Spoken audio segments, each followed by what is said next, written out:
Welcome to the 34th episode of the Skills Factory, talks and ideas about skills from Europe and beyond. This is a podcast series produced by the European Training Foundation, the European Union agency working on the topic of human capital development in the EU neighbouring countries. I'd like to introduce our guest, so welcome to Anna Dorangricchia, Program Manager for Gender Equality at the Union for the Mediterranean. Welcome, Anna.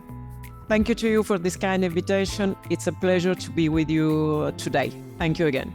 Thank you, Anna. So let's set a common ground for everyone and let's start by making things clearer.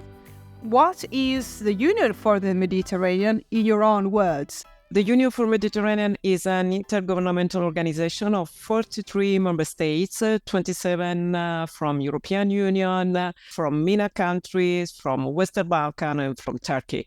What does it mean? Means that we have a political mandate to offer a policy dialogue platform on different thematic areas, going from economic development, employment, education, research, urban planning, environment and climate change, and of course about youth, gender, and more in general, social inclusion. Very recently, the European Training Foundation and the Union for the Mediterranean have cooperated at an event focusing on inclusion. And data in that context revealed a stark reality that more than a quarter of women in almost half of the EU's neighbouring countries are neither in education, employment, nor training, the so-called NEETs, to use an acronym, with some countries reaching up to 40%. Now, as per your experience of the ground, at a general level, what is the state of gender inclusion and women's entrepreneurship in these countries? As you said, the figures are quite clear. We go from 57% of people graduate in engineering in Tunisia to a presence of women in tech sector below the 20%. So we are not talking just about the problem of needs, people not educated, but even if when they have a high level of education, this means that there are legal, there are cultural, there are economic barriers to achieve a full economic employment. Why this? The data are saying that everybody is recognizing that women, in terms of economic actors, have a big untapped potential. But this is not enough. Acknowledge this is not enough.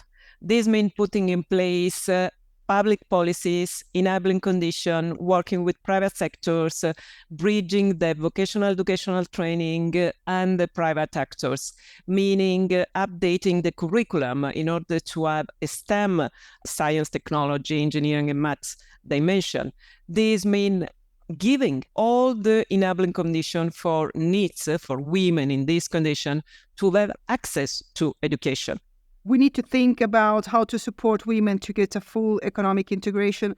Would you have any successful examples at hand?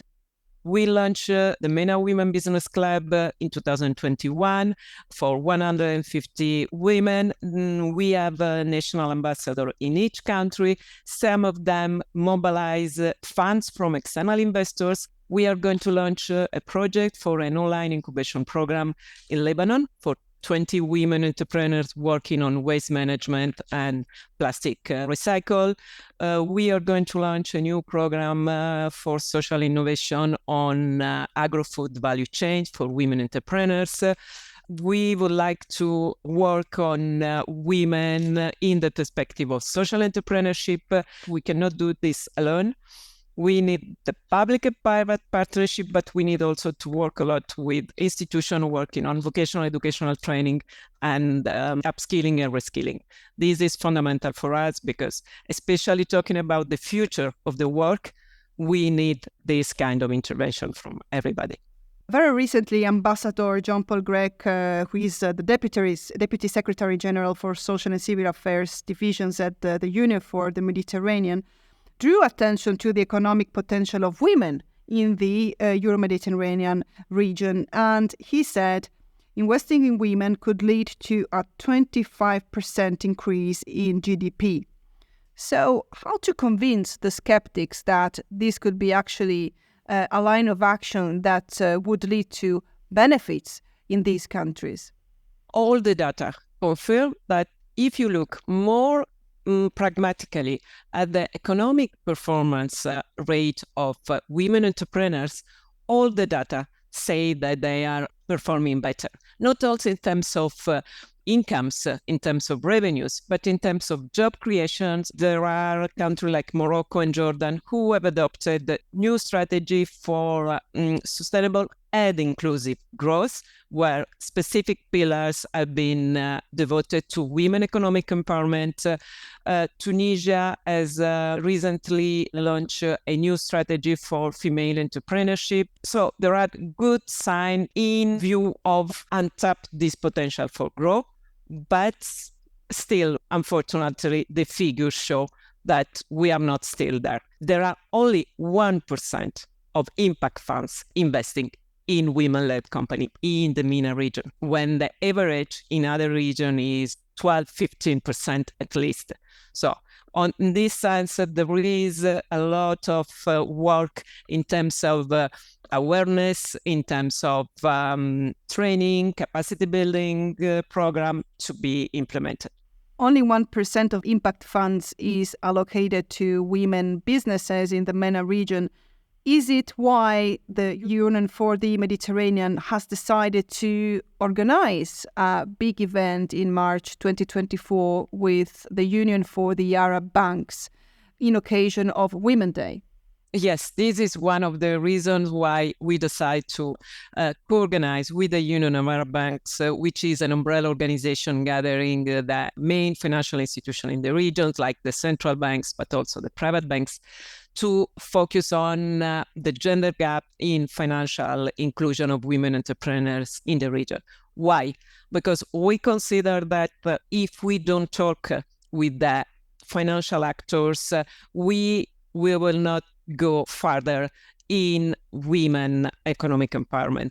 More concretely, sometimes we don't really know why the financial actors and the impact funds investment are not investing on women. And this is what we need to better understand, which is the missing link between the two actors. It's a matter of lack of knowledge of the realities, a lack of skills, is a lack of common languages. So we have the legal frameworks there. We need strategy and funds. The banks will be sitting at the same table. So what about the cultural barriers?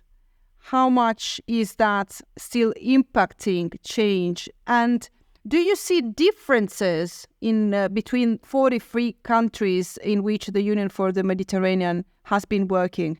When we go back to the MENA countries, I have to say that there is still cultural barriers. But the problem is not because they are cultural that we have no a full and effective women economic empowerment. The cultural barrier are translated in lack of vision and strategy in the policies.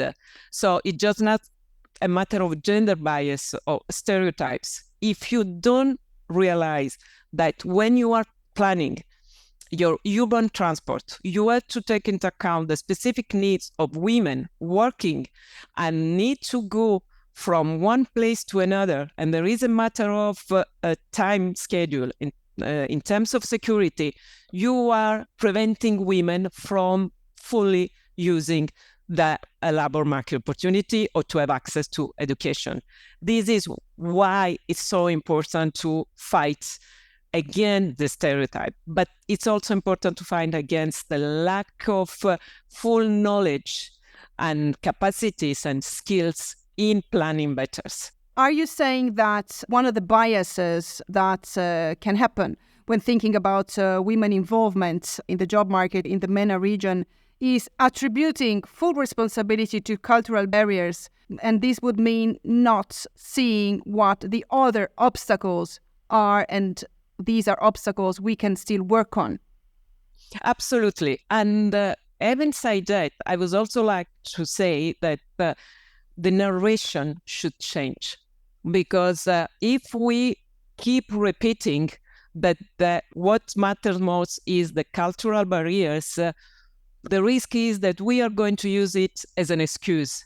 We are not going to change in 1 year, in 2 years, 3 years, the cultural barriers. What we can change is our policies that will help us to also change the cultural barriers.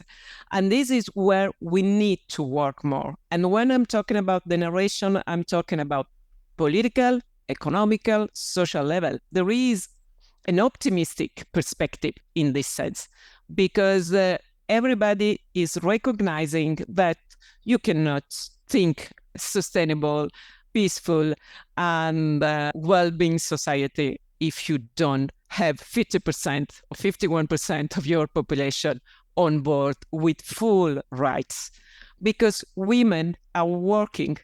So it's not, when we talk about also unemployment rate, we have to take into account that this in many countries, there is a huge informal sectors. So sometimes it's not just a matter of having a job, it's having a decent job, meaning with the full rights, full social protection, the one that will allow women to have a work-life balance, because there are in place systems helping to balance your work and life.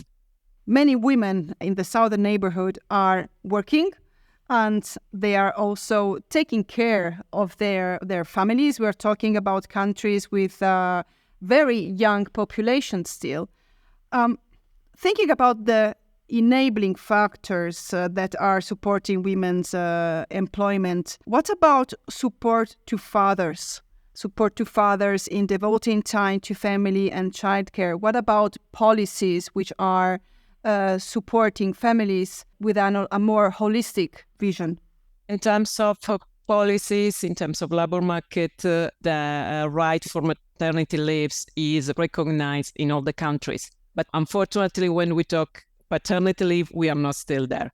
But there is some sign of, let's say, shifting the mindset, saying, okay, this is an opportunity for women, but this is also an opportunity for men in the framework of the same family, because this will allow also them to have a more, let's say, active role in the framework of the family. A couple of years ago, there was a survey published saying that when you were inquiring which is the role of mothers and fathers in overcoming the gender stereotypes, they show that the ones pushing for a daughter to go to the school, to their access to education, to the university, in most cases, they were the fathers, because they see this as an economic opportunities, not only for the daughters, but also for the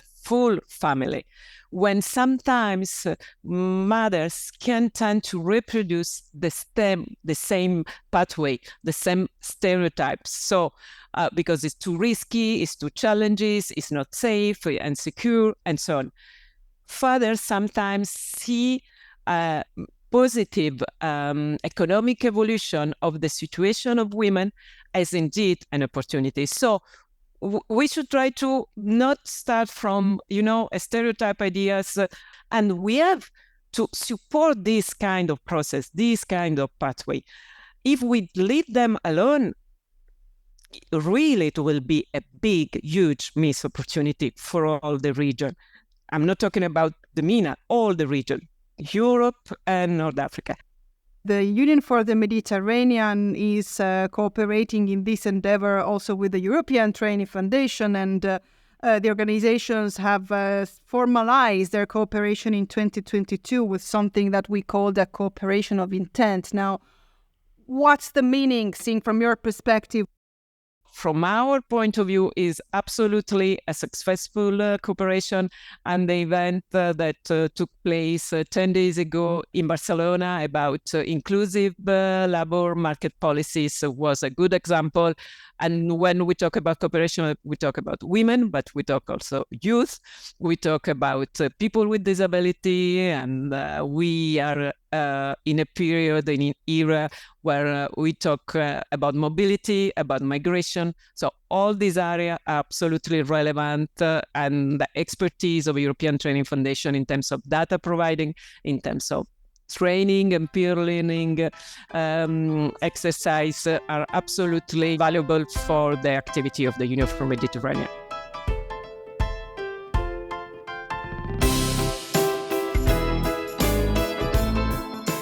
And now, as we do in all the ETF Skills Factory podcast episodes, we've asked artificial intelligence to generate a question to you.